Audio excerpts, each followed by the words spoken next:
Boston Baltic Film Festival it's really a rare festival, a very special festival for me, because I feel that in a way when you go to other festivals it's always a little bit anonymous. You are just presenting your film, but you don't have like a specific group of people that you consider your friends. And here I feel like in between friends, almost a family. So this is a very special feeling, and in that sense, I hold very dear this festival to my heart, and I also think this year is quite different from the previous time when I was here, because then it was more about like that we couldn't really say that Latvian cinema was striving at that point, but now I think we can proudly say that Latvian cinema, in despite the fact that there's always problems with production money, financing, different kind of a rationalized things, still the Latvian cinema is striving and is being put on the map in a very strong way. And I think it's not. Of course, it's flow, but also other films that have been made in Latvia for the couple of last years. They are really getting a foreign and global attention, which is great. I myself, I'm very proud also for Maria's Silence, because as it started in Berlinale, which was a dream of mine for many years, I thought like that this would never happen with me, that I would get into that festival, because it's always been this kind of, for every director, this is a kind of a very big aim, and then when it happened, and then you realize that those topics, which are kind of national, kind of more connected with your own country, but they can be universal, that these stories can be universal, that you can universalize them when telling them differently, and this is for me, this is quite important, and I think this is a good step forward to develop Latvian film, or not only Latvian, but also the Baltic state, all the films from all three Baltic states, to develop them and to proudly announce that we have a special film language and that we have special stories to tell, and that and we have put ourselves on the map, and we want to be part of the global cinematic society. I'm a Nepo baby because I was born into a filmmaker's family. So, for me it was almost like an inescapable fate to become a filmmaker myself, because my father was very prominent, if not the most famous cinematographers of the Soviet Latvia. So, I tried to escape his steps, but I didn't manage to do it. Unfortunately, he passed away already 15 years ago. But and he only saw one of my films. One was not really happy about it. But anyway, for me it was like I started quite early in my life. I was already in my teenage years. I was assistant to my father.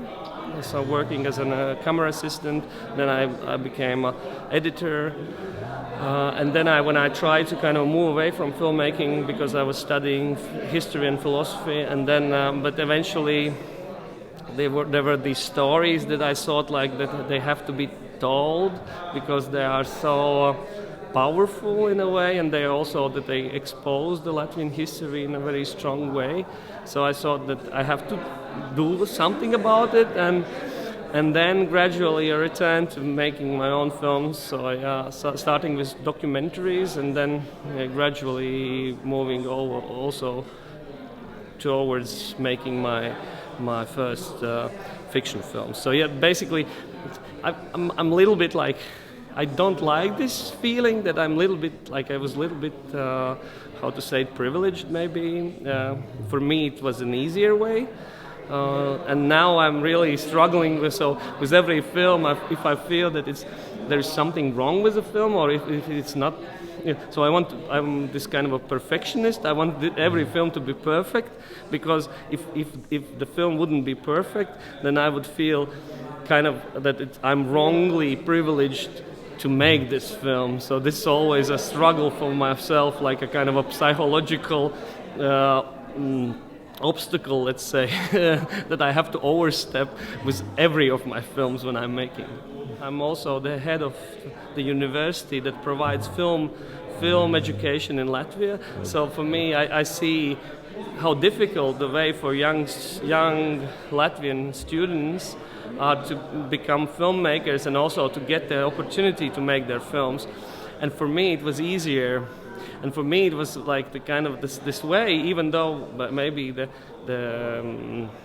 production was less some 15 years ago when I started, but I was able to work. I was able to create my own films, and now it's much more difficult, I think, because like there is the competition that is much broader, the challenge is bigger, and that's why I always feel that I have to prove myself once again and again and again with every film. So I'm saying, oh, it's fine, you can do it, because it's not only because you are an EPO, maybe it's because you can just make films, and maybe this is the only thing that I know how to do it. Like this is something you always have to do in your life what you think you do the best, or at least in the best possible way, and for me, most probably filmmaking is the one.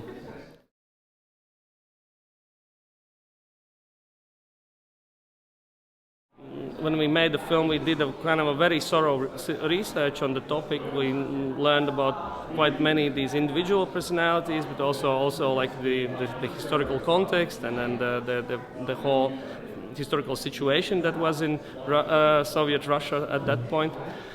Unfortunately, there are some pieces and bits of information that we couldn't rediscover, because they are in Russian archives, and they are now closed to anyone from outside. So basically, we couldn't get an info that would maybe help our film. But all in all, the research was very, very broad, and we spent almost 2 years on preparing the script, that it would also be dramatic, but also would be quite true to what happened in the past. Because this film, in fact, with historical films, it's always that let's say the academical history is only partial in every film, because the film has to be dramatic, there has to be a protagonist in the film, and so on and so on. There are different things that make films ahistoric, not historical, but ahistoric.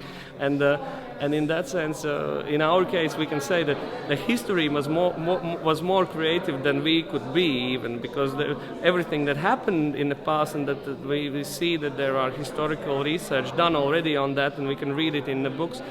This is much more colorful, much more intense, much more powerful. That's something we could imagine ourselves, and that's why this film is, if I have to kind of refer to the percentage of historical truth, or at least being truthful to academical history records, then I would say it's 90%, which for film is like amazing.